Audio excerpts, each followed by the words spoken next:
Good morning, everyone. Good morning. I am thrilled to welcome you to the West40 Regional Safe School Program here in Maywood. My name is Dr. Mark Kleisner. I am the Executive Director of the West40 ISC. So our office serves to help support the districts within the Western Cook County area. There's about 40 districts. And we have 152 schools, roughly 90,000 students in West40, about 7,000 teachers. So you're sitting right in the middle of the West40 region.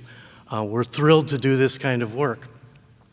I also have the role of being the president of all the ROEs in the state. The Illinois Association of Regional Superintendents of Schools makes up 38 offices across the state. And so I have a chance to work with them. Regional offices in general do three things. They do compliance, professional learning, and they do work with students. And today we're celebrating that third strand. Here in West40, we serve about 2,500 students with wraparound services.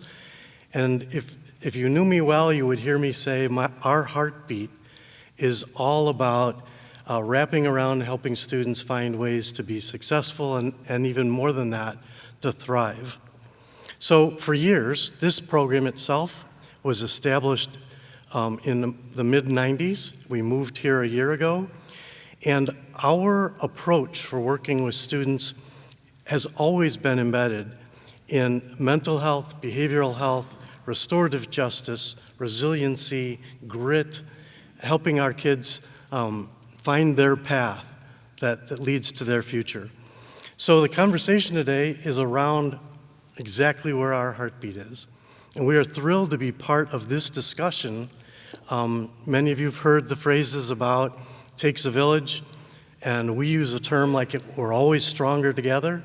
So we know that working together we can make great opportunities for our students. That again is the theme today. So with that, we're thrilled to be part of planning forward, looking at how we can be part of doing some amazing things for students. Those of you that know the governor, Governor Pritzker has always been an advocate for mental health and for education and for behavioral health. And if you were able to hear his address last week, it came through loud and clear. So the timing is perfect for us to be part of this. And I'm loving that you're here as we unveil some new things looking forward. West40 is proud to be part of that. I'm proud to be part of that. And I'm glad that you're here to hear directly from the governor. So with that, I'd like to introduce Governor Pritzker to the microphone. Thank you very much.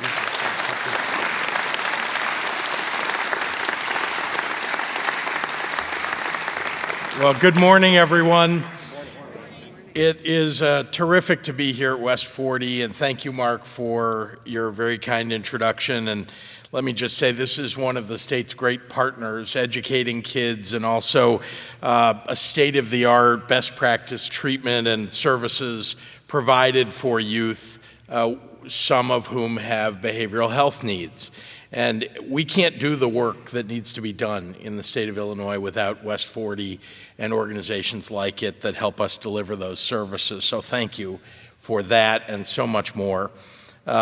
Here with us today, you see an awful lot of important people behind me, and I want to make sure you know at least who some of them are. You'll see some of them up here at the podium as well, advocates, students, state leaders and legislators, community partners.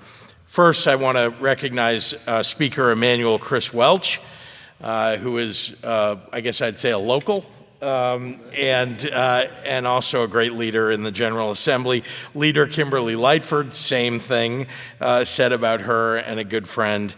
Senator Karina Villa, Senator Sarah Feigenholtz, Representative Lindsay LaPointe, and of course, we're all here together to unveil our blueprint for transformation of behavioral health care in the state of Illinois for our young people. Long before COVID-19 turned our world upside down, our nation was facing a mental health crisis. Nearly 1 in 5 children experienced a mental health disorder, from depression to anxiety to ADHD. But only 20% of them received the behavioral health care that they needed. By 2021, 20% of high school students nationwide reported experiencing suicidal ideation. The pandemic only further exacerbated the inability of our healthcare system to address this growing need, leaving youth to bear the weight on themselves of their mental health struggles. Among the 50 states, Illinois ranks 13th best overall for youth mental health access to care, according to Mental Health America's 2023 report. Nevertheless, nearly 40% of young people in Illinois who experienced major depressive episodes were unable to receive mental health care, 40%. As a governor, as a father, I refuse to let our youth fall through the cracks in this way. That's why nearly a year ago, I announced the Children's Behavioral Health Transformation Initiative. That's a mouthful, but it's important that you recognize what that means. We put it together to evaluate and propose how we should redesign the delivery of behavioral health services for young people throughout our state. Agencies like our Department of Human Services, Department of Children and Family Services, and the Department of Juvenile Justice, just to name a few, are on the front lines of caring for our most vulnerable children, and individually, each of them has made substantial progress toward providing more services for youth experiencing mental health or substance use disorders. But we need to make it easier for young people and their families to navigate an often serpentine and complex system. So the work of the Children's Behavioral Health Transformation Initiative began with a simple idea. And that idea is that we need to bring together, for ease of use, providing the care that our children deserve. It requires us to give a whole of government, interagency approach to this incredibly important challenge. And today, we're announcing the results of the work that they've done. It's a blueprint for transformation of the behavioral health system for Illinois' youth. This is an unprecedented interagency effort that will provide more and better treatment and save lives. In addition to Department of Human Services, the Department of Children and Family Services, and DJJ, the Department of Juvenile Justice, the Department of Healthcare and Family Services, the Department of Public Health, and the Illinois State Board of Education are joining the effort to build out an accessible and equitable children's behavioral health system that provides clear and consistent and comprehensive guidance to families seeking those services for the children in their care. Now, I just named an awful lot of agencies. I want you to understand how complex this challenge really is and what we're solving for, but we're making progress already, and there's so much ahead still to do. I want to acknowledge the leaders and the staff from all of the agencies I mentioned who are with me here today. I want to thank them for their commitment to this plan and for the work ahead to better serve our children across the entire state. I want to just recognize that government doesn't work very well between silos of one department and another. That may be obvious to many of you. But when I came into office, I was determined to try to break down those silos. It's why I organized my governor's office differently than any other governor had and created deputy governors covering big swaths of agencies. Why? So that they could help agencies work together and sometimes have to actually bang their heads together occasionally to make sure that something was happening that wasn't previously happening. Because we know, even in private industry, in education and everything else, people feel like they have territory that they need to protect. And the fact is that our territory is all of the children of the state of Illinois. So we all need to work together, and the people behind me have proven that they can do just that. This unprecedented effort is one that I'm very proud of, and I don't want to sugarcoat to any of you, though, how difficult this is. This transformation will be hard, and it will take time. Change can't happen all at once, although I wish it would happen faster than it always does, right?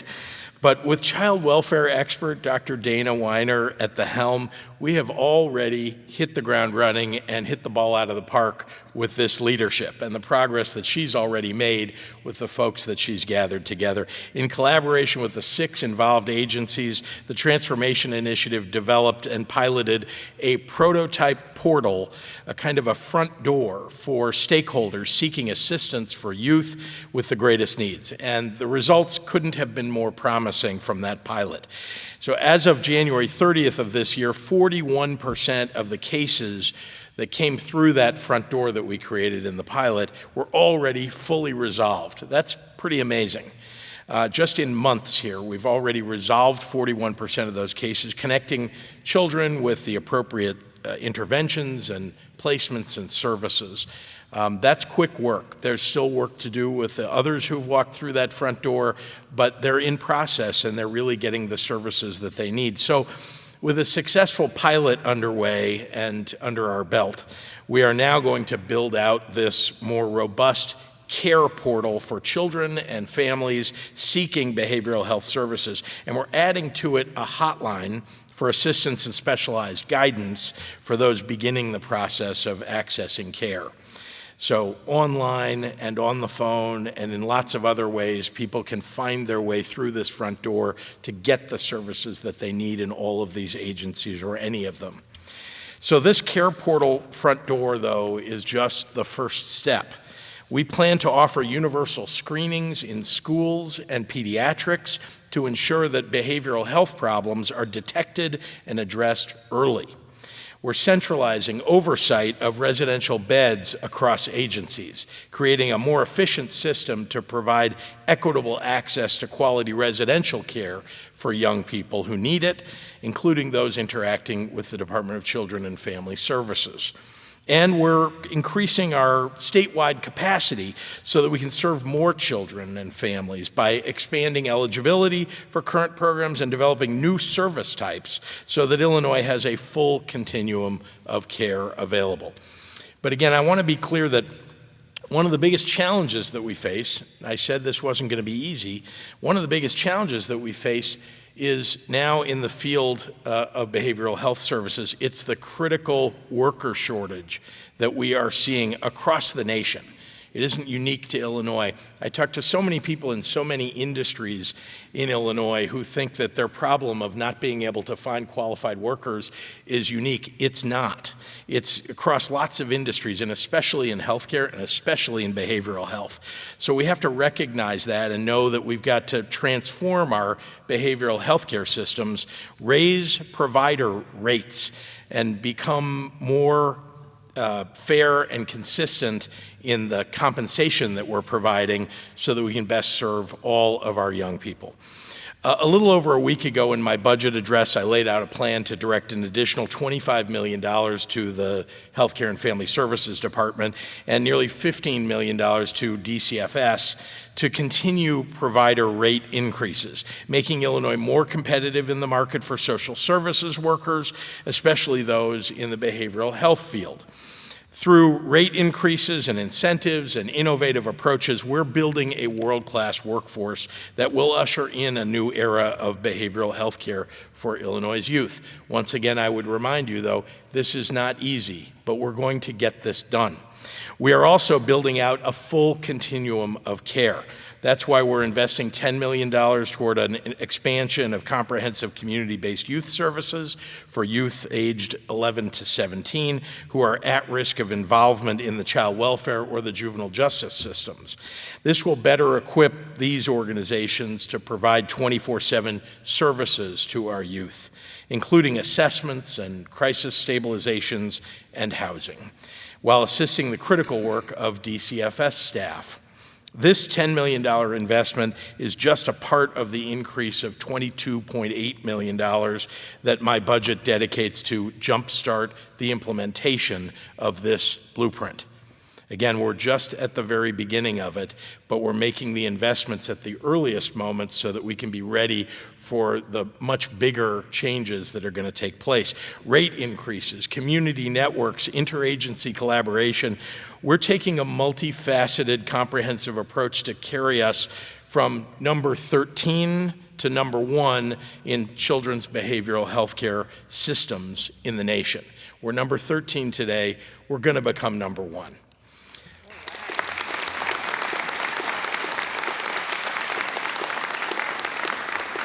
So to begin or continue that process, this morning I signed an executive order officially establishing the position of Chief Children's Behavioral Health Transformation Officer. I hope you'll be able to fit that on your card. Where are you, Dana? Yeah, she's so small the card will be bigger than her. But I want to be clear about how important this is, and a delivery to me. It requires a delivery to me of the implementation plan by October 1st. So we've got the recommendations today. There's already work to implement, but a final implementation plan due on October 1st. We're not wasting any time, and the investment of the dollars that we put into our budget. So Dr. Dana Weiner's experience as a senior policy fellow at Chapin Hall and as a member of the state's Child and Family Services Advisory Council and the Illinois Juvenile Justice Commission make her the perfect person for this role. And I know that she will lead the delivery of the implementation plan with the same tenacity and expertise and commitment that she has brought to every role that she has held within our state over the years. I have worked directly with her. She is really an amazing person who brings to it the kind of expertise across so many arenas into behavioral health and all the facets of it that will make this effort a real success for all of us. So I'm very proud to introduce to you our new leader in this endeavor, Dr. Dana Weiner.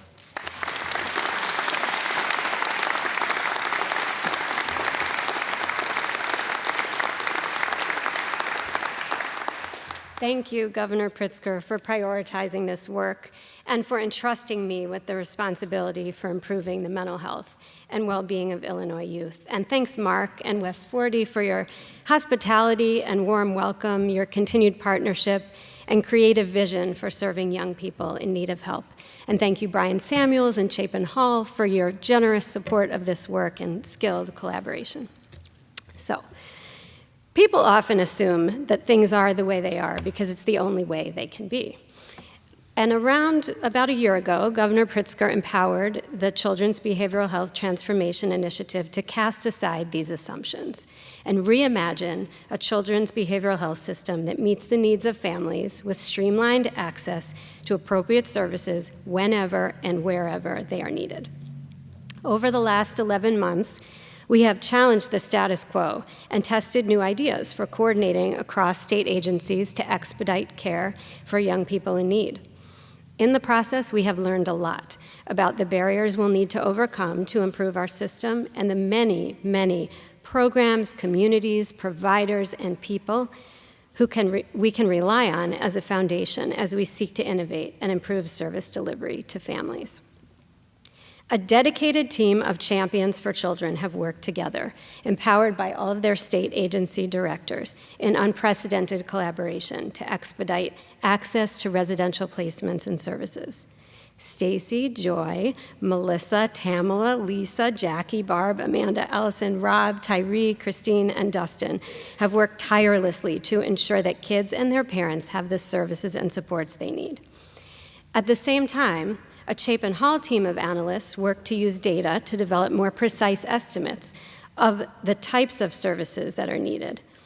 They analyzed the laws and policies that govern service delivery and canvassed the country for examples of best practices that can be leveraged for new ideas, for strategies that can help us in Illinois. This work represents the insights and perspectives of over 700 stakeholders, many of whom I have personally spoken with, who were generous with their time and expertise to make sure that we had a clear and accurate picture of how our system has been functioning, where it works, and where it falls short. These conversations help to generate the ideas that you'll see in the blueprint, including the availability of in-home supports for parents who need help to take care of kids who are struggling, and a centralized single place to access guidance and referral for services. So where does this leave us? As the governor said, this is just the beginning. Now that we have data-driven guidance and tested strategies, we can embark on transformation with a roadmap to guide our work.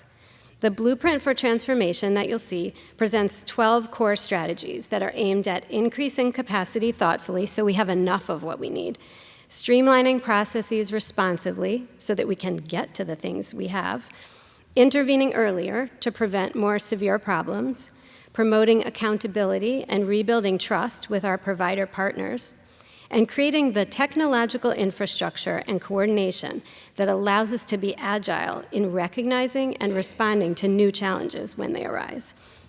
In the next phase of our work, we'll continue to build on progress while developing a detailed implementation plan that incorporates lessons learned in hundreds of implementations of systemic change here and across the country. But this blueprint is not the last word on system change. Rather, it is an invitation to all work together on this historic transformation. And it's really meant to do three things. First, to unify us so that our efforts can be coordinated and we are all working toward a set of clearly articulated goals using shared strategies. Second, to give us hope that we can improve our children's behavioral health service system. And third, to give us a place to start by methodically laying out the challenges and an approach to overcoming them. I am truly honored to be able to continue to lead this work. Thank you for all of your support and partnership and for all you do on behalf of Illinois children and families. And it is my pleasure to welcome Speaker Welch. Thank you.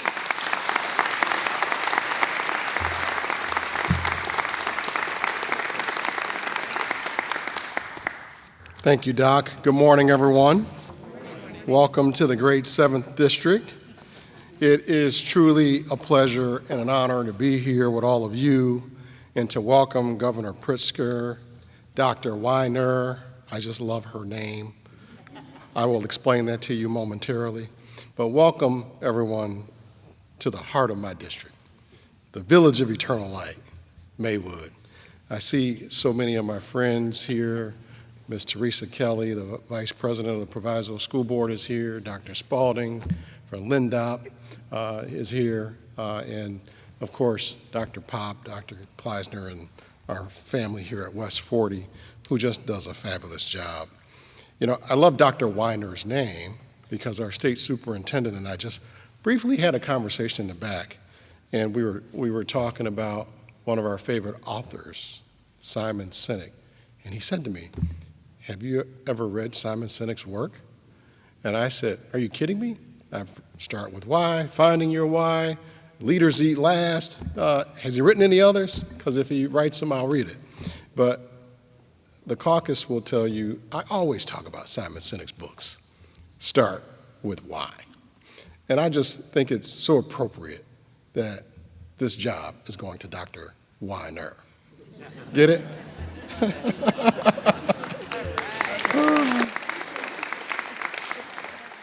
We're starting with our why. It's all about helping people, all about helping kids, and it's truly an honor to have everyone here today and be standing here with my friends at West 40. In fact, it was last week I just had Dr. Kleisner, Dr. Pop, and their team as my guests at the Governor's State of the State address because the work they're doing for the youth of our community is truly inspirational and transformative. I've had the honor of witnessing this work for the last several years. I make it a point to come and tour their facilities and get to see what they're doing. So it's truly great that you're all here to witness what they're doing. This organization truly is a shining example of how we can meet students where they are and provide the resources they need to thrive. That's our job, and that's part of our why. West 40 aims to transform what schools look like, and that's exactly what they're doing. Here at West 40, it's okay to think different or to try things a different way because there's always room for refreshing improvement. They advocate for the young minds who walk through their doors, and they ensure the educators have proper training and resources to help them thrive. And I have to tell you, as a father of 2 young children, I see firsthand just how much our young people have to deal with in today's society. With social media, there's just so much hitting them so fast. So many of the children across this state are forced to grow up way too fast. It is our job to take care of them, to protect them, and to provide them the resources they need. And here at West 40, they've developed one of the best programs I've ever seen, and that's their Regional Safe Schools program. I think they deserve a round of applause for that program. It's just one example. It's just one example of how they've helped students who come from different circumstances completely transform their life story. They found a way to foster an environment that helps students find their passions, take accountability, and take responsibility for their own future. Of course, we want our youth to succeed in the workforce once they graduate and move on. But West 40 has also emphasized the importance of wellness and leading overall healthier lives. They're focused on the whole being of the children. When our youth feel heard, supported, and safe, there is absolutely no limit to their dream or potential. As we stand here today celebrating the announcement of this blueprint, I'm also proud to celebrate my friends here at West 40 who have taken significant steps in finding the ways to serve our youth. And I want to thank my friend, our great governor, Governor Pritzker, for choosing this district, this facility, to kick off this blueprint, and for making this initiative a top priority. A lot of people talk about it, but he walks the walk, and I'm really proud to be by his side. Let's give our governor a round of applause.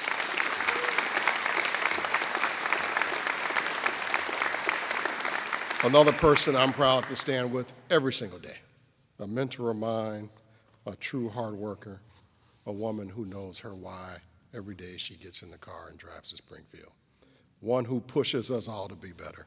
Please welcome the Senate Majority Leader, Senator Kim Leifer.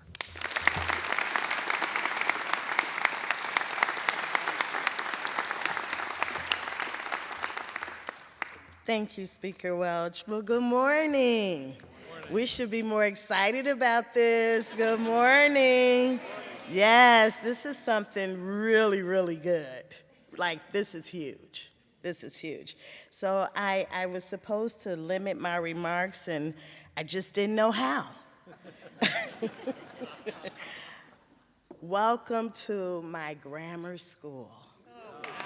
Yes, yes. Isn't this exciting? This is the place where that little girl who they're trying to help, this is where it all began for her. She graduated here in 1982. She had, yeah. Just yesterday. And she had no idea what was ahead, but the resiliency that she learned in this very building is like a full circle for me. So I just want you guys to understand that this is very meaningful and impactful for me. So I want to bring greetings to all of you on behalf of the 4th Senate District of the state of Illinois, my hometown of Maywood, Mayor Booker, and to West 40, Mark and his whole entire team. It's like we always get together no matter what.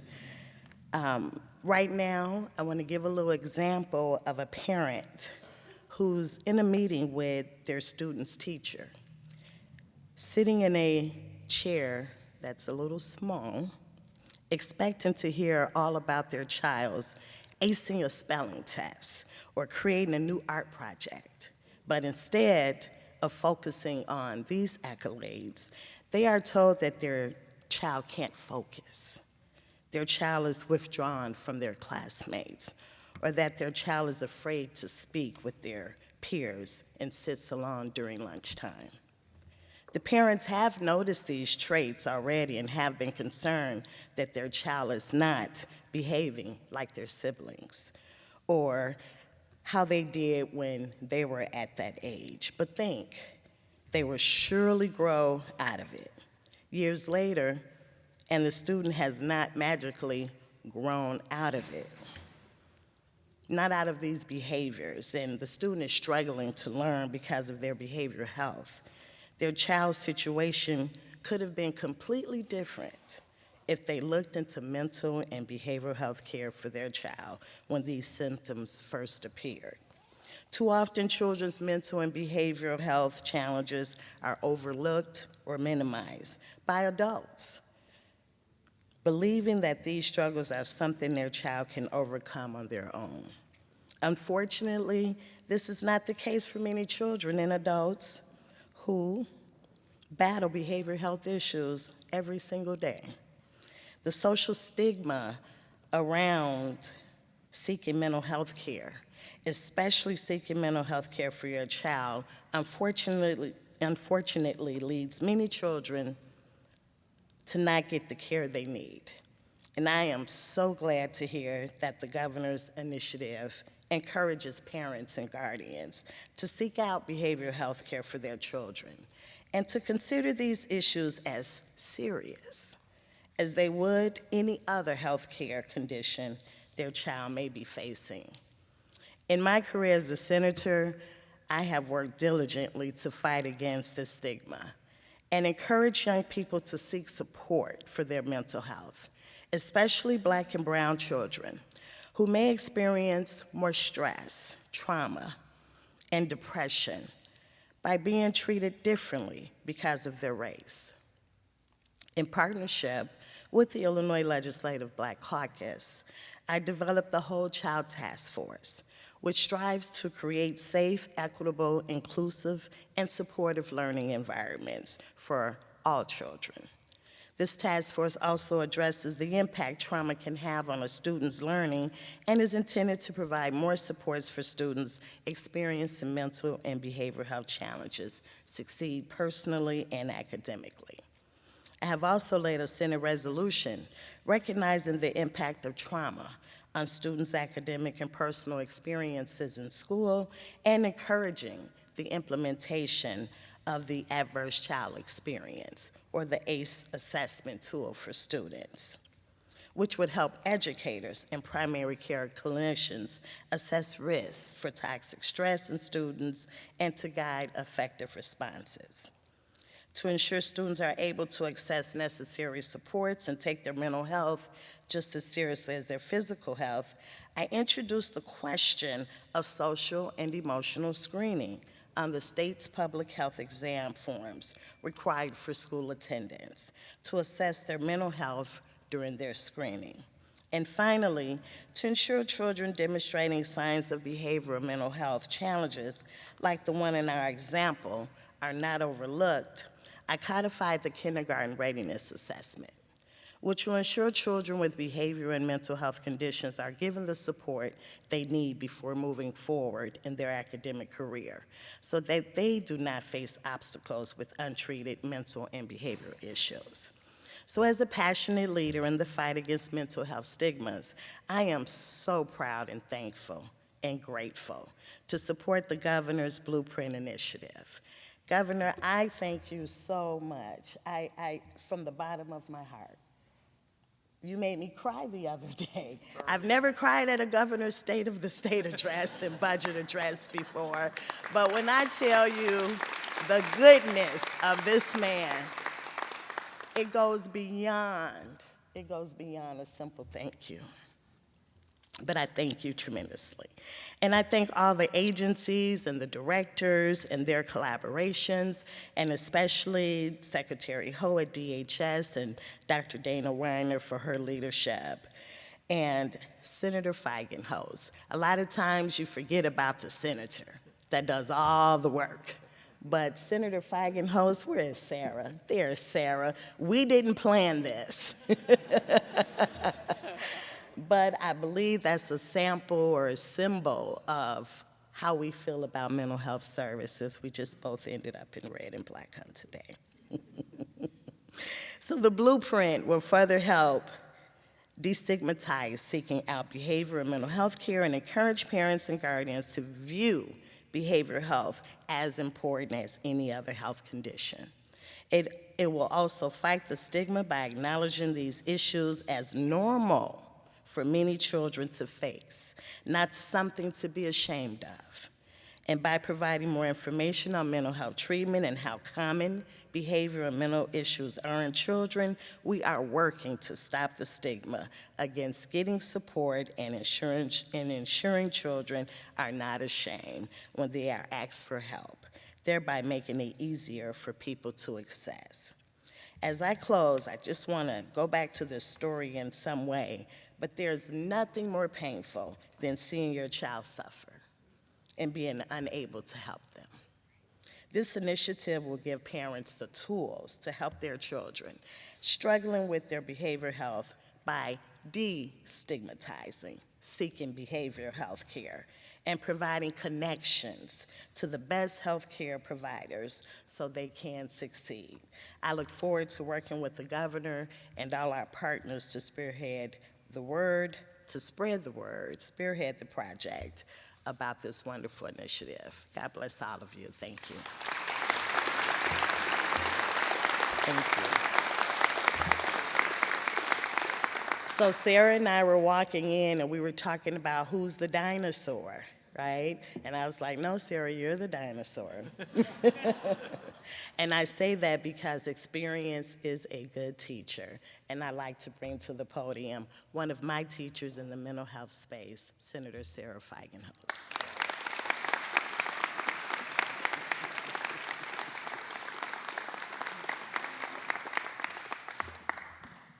All right, I'm going to make this short. How about that? A little applause. So many of you, I look around this crowd and I see a lot of stakeholders and a lot of the heroes and the people who have for years reached out and have had conversations, whether it's in the community that we serve, in the larger community we serve at the state, about some of the really difficult challenges that we've faced. Senator Lightford listed a myriad of pieces of legislation that she authored, and I empathize with all of the work she did and was very supportive.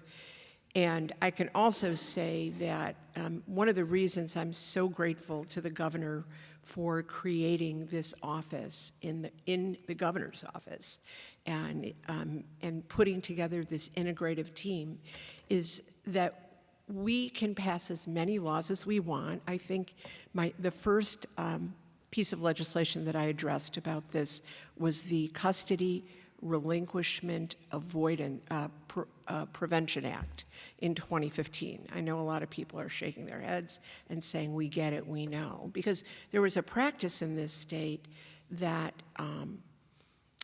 if you had a child with a serious mental illness and you, depending on your resources or where your child ended up, that very often that family would have no recourse, and that there began a process that as an adult adoptee I found very offensive, which is a lockout. And so the work that we are doing here to address mental health upstream to avoid ever having to consider that is, for me, very personal. So I want to thank you, Dana.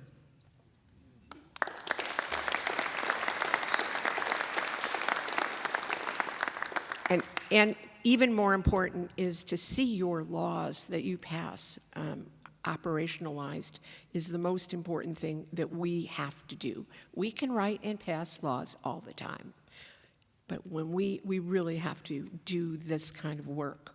And so this whole transformation initiative has the promise of being probably one of the most transformative things that we've ever done around children and mental health in the state of Illinois, and maybe, as the governor said, in the country.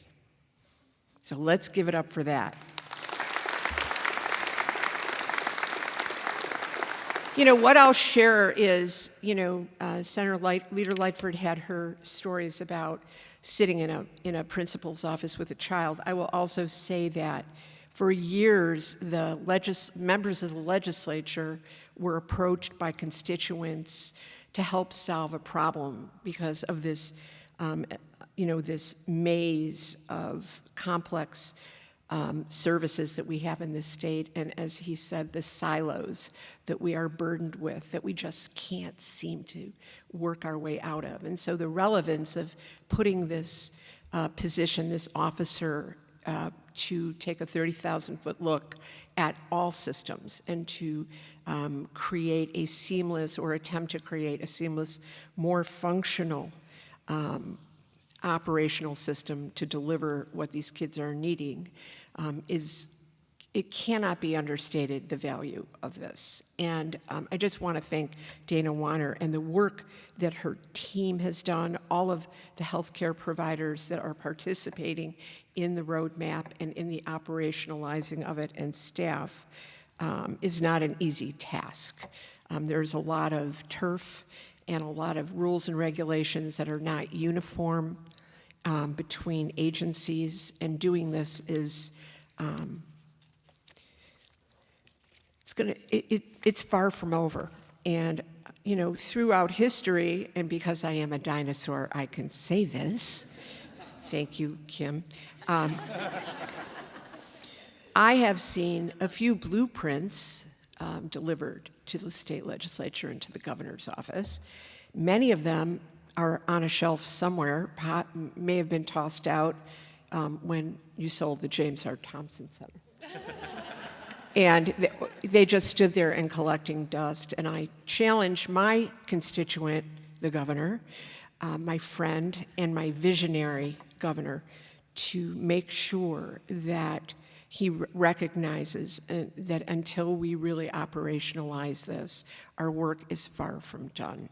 And so I'm just honored to sort of have a small part in this and to offer some advice and direction, and let's just get it done. Thank you.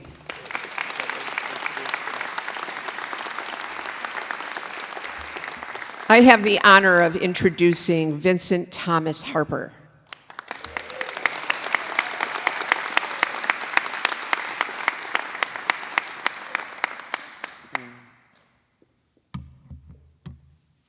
I'll move this up.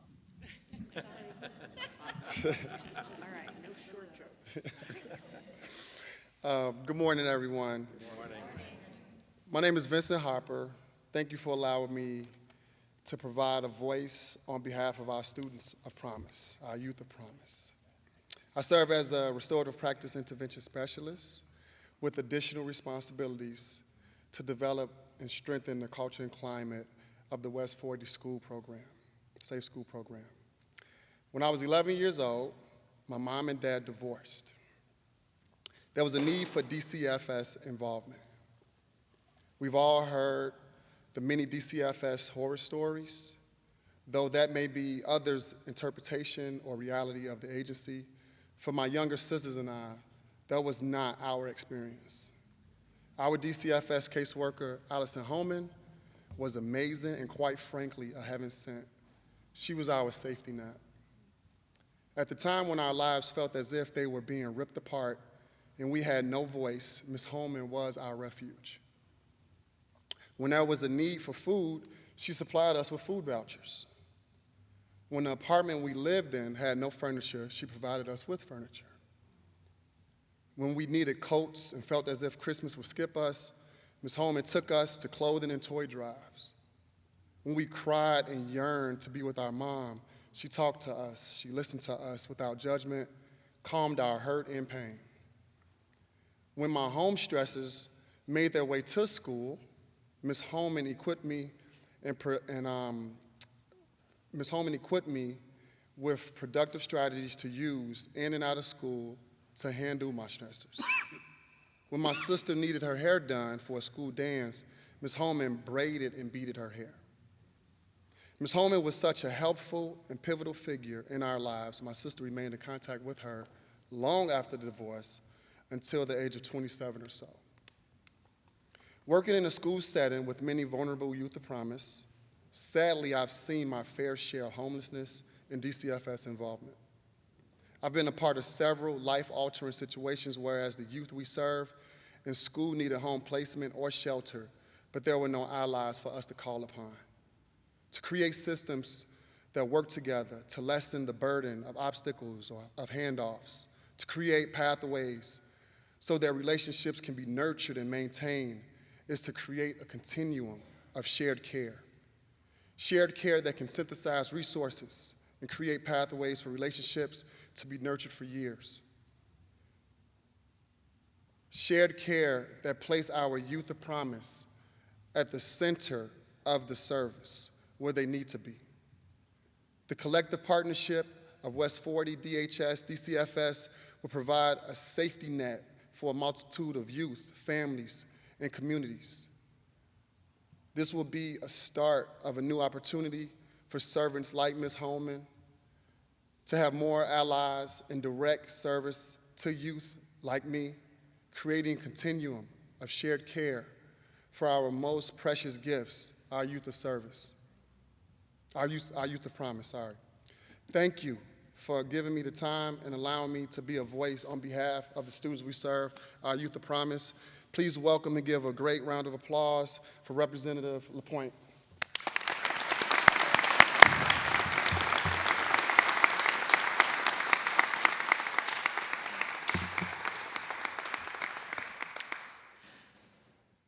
Good still morning, and thank you, Vincent, for sharing what you shared. As I was listening to you, I was thinking about how healthcare is a human right, mental health care is healthcare, and everything you just described about what Ms. Holman provided is healthcare.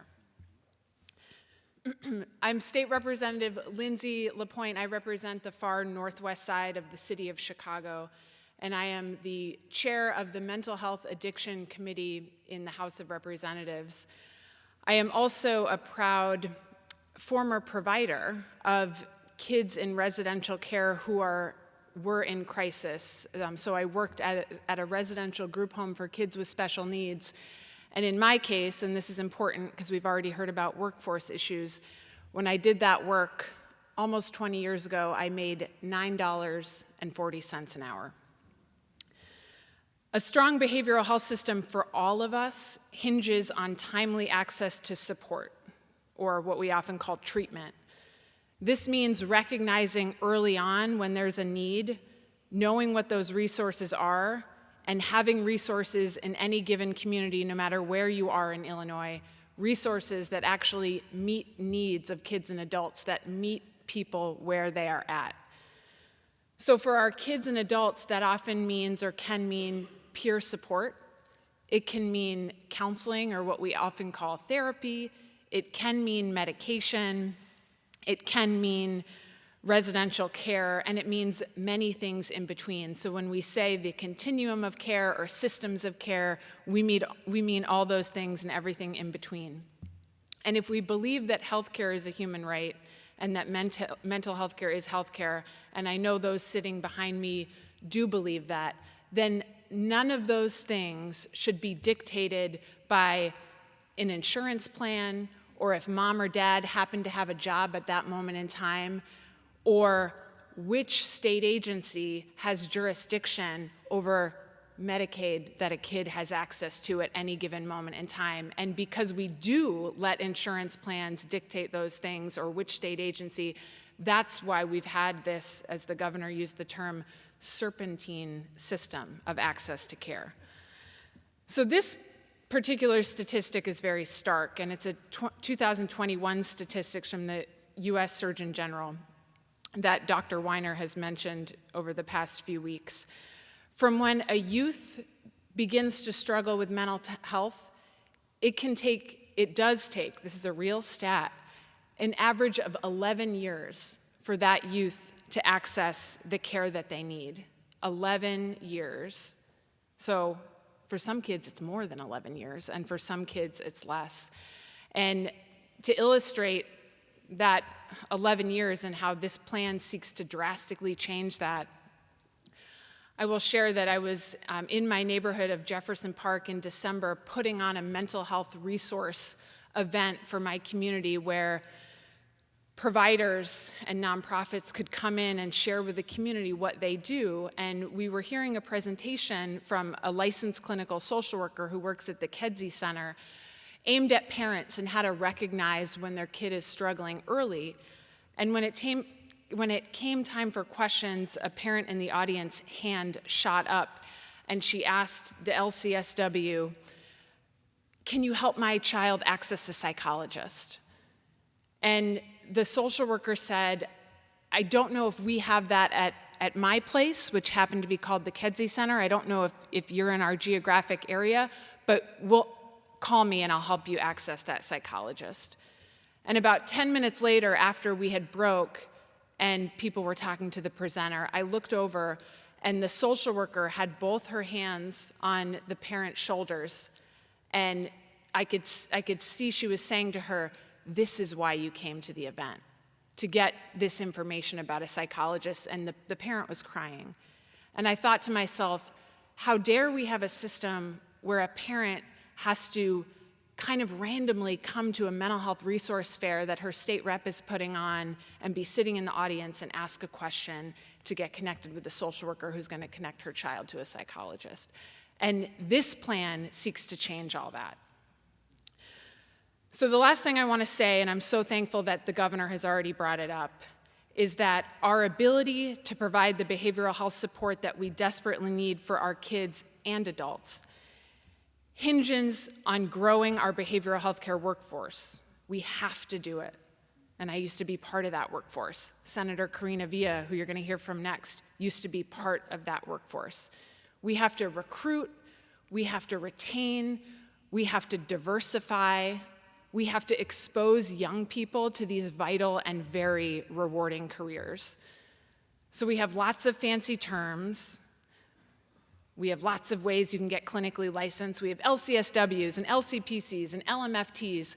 But at the end of the day, these positions, these jobs, and our ability to connect youth and adults to care are about humans in jobs helping other humans. And this is a field that has high burnout because it's hard.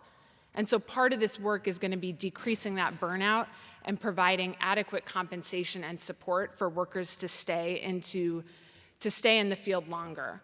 And the other thing that we have to address, that I'm ready to address, is recognizing that our pathways to clinical licensure and the clinical tests that people have to take to then do this care are racially biased. And that's something that I know Illinois is ready to address. So if we can address the workforce issues and follow this amazing plan that Dr. Weiner and her team has put together, I know we are significantly going to cut down that 11 years so our youth can get access to care so much quicker.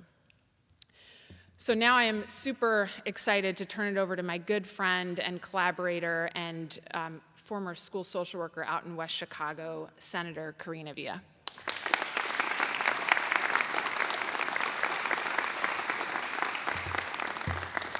What an amazing afternoon out, I think it is, to be here with all of you in this space.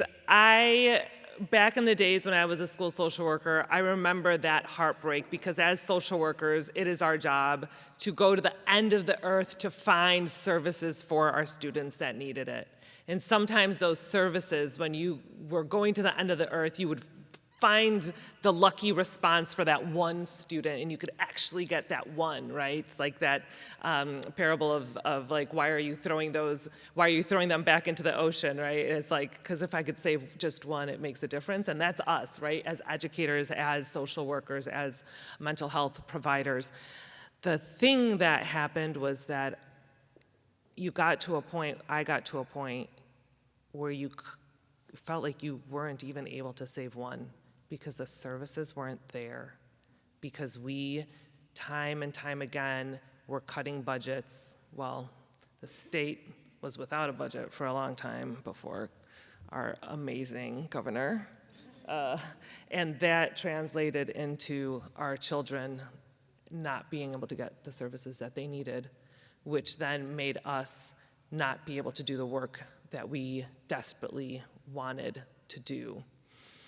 So then we have Governor Pritzker, and now we have this blueprint, and I just want to name the agencies, right, that are involved in this, right? IDHS, DCFS, the Department of Juvenile Justice, HFS, Illinois State Board of Education, IDPH, all in one place. This is so phenomenal. You think of a parent who's in crisis, at their wits' end, crying with their child of what do I do next, and not having the answer, and you have them having to call each and every one of these agencies and trying to keep track of it and trying to know what numbers to call and who I spoke to when and where. I mean, they need a PhD in this in order to be able to advocate when at the end of the day, all they want is to get their baby the help that they need. That's all they want. And now we have a blueprint as to how they're going to be able to do that. And like Senator Feigenholtz said, this is the start. This is not going on any shelf. This is going to be sitting on my desk. This is going to be sitting front and center. We're going to look through this, we're going to reference it, and we're going to get it done. We're not going to stop until it's done. I'm going to make my remarks quickly in Spanish, because I think it's really critical.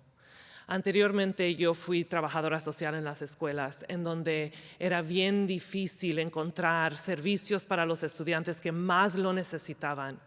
Cuando los padres llegaban conmigo y me decían, ¿qué vamos a hacer, Miss Villa? ¿Qué vamos a hacer? Necesitamos ayuda para nuestro hijo. Y que no había servicios para ellos en cuestión de su salud mental, era una de las cosas que más me partían el alma. Ahora, con nuestro gobernador Pritzker y todo el trabajo que él ha hecho, tenemos una manera de llegar hacia adelante con estos problemas para los padres y los muchachos que están sufriendo. Ahora tenemos todos los departamentos trabajando juntos para buscar soluciones. Y aquí, en este papel que nos ha puesto la doctora Weiner enfrente, tenemos ahora un mapa para llegar a las soluciones y las respuestas para este problema tan grande. Ahora sí ya hay esperanza para el futuro del estado de Illinois con los problemas de salud mental que han existido para los niños. Muchas gracias y ahora vamos a pedirle al gobernador que regrese para responder algunas preguntas. Governor, for questions. Thank you. Well done.